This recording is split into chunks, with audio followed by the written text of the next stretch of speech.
আজকে আপনাদের মাঝে নতুন একটা রেসিপি নিয়ে এসেছি, তান্দুরি চিকেন রেসিপিটা। তো আমি এখানে লবণ, হলুদ গুঁড়া, মরিচ গুঁড়া, ধনিয়া গুঁড়া, আদা রসুন একসাথে বাটা, গরম মশলা বাটা, লেবুর রস। তো আমি এখন চিকেনটাকে ম্যারিনেট করে রাখবো। তো আমি এখানে মশলা দিয়ে দিচ্ছি গরম মশলা বাটা,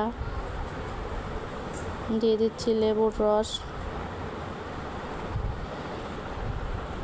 দিয়ে দিচ্ছি টমেটো সস,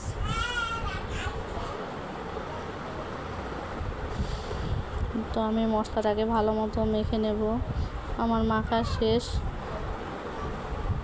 তো আমি চিকেনগুলোকে শিলপাটায় থেতলিয়ে নিয়েছি।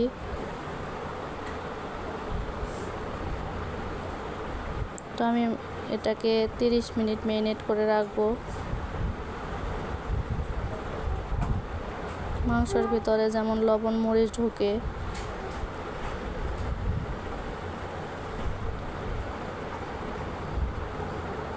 তো আমার মাংসগুলো ম্যারিনেট করে রাখা শেষ। ফিরে এলাম। তো চুলায় একটা ফ্রাই প্যান বসিয়েছি, তেল দিয়ে দিয়েছি, তেলটাও প্রায় গরম হয়ে গেছে।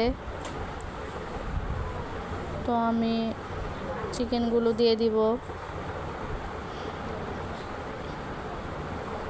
চুলার আঁচটা মিডিয়াম থেকে লো রাখবো। বেশি চুলার আঁচ বাড়িয়ে দিলে মুরগিগুলো পুড়ে যাবে, ভিতরে কাঁচা থাকবে। তো আমার এক পিঠ ভাজা শেষ।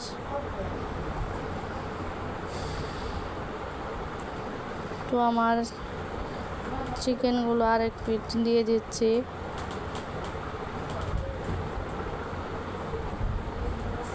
তো আমার চিকেনগুলো রেডি, তান্দুরি চিকেন। তো এভাবে আপনারা বাসায় ট্রাই করে দেখবেন, দোকানের থেকে কোনো অংশে স্বাদ কম হয় না।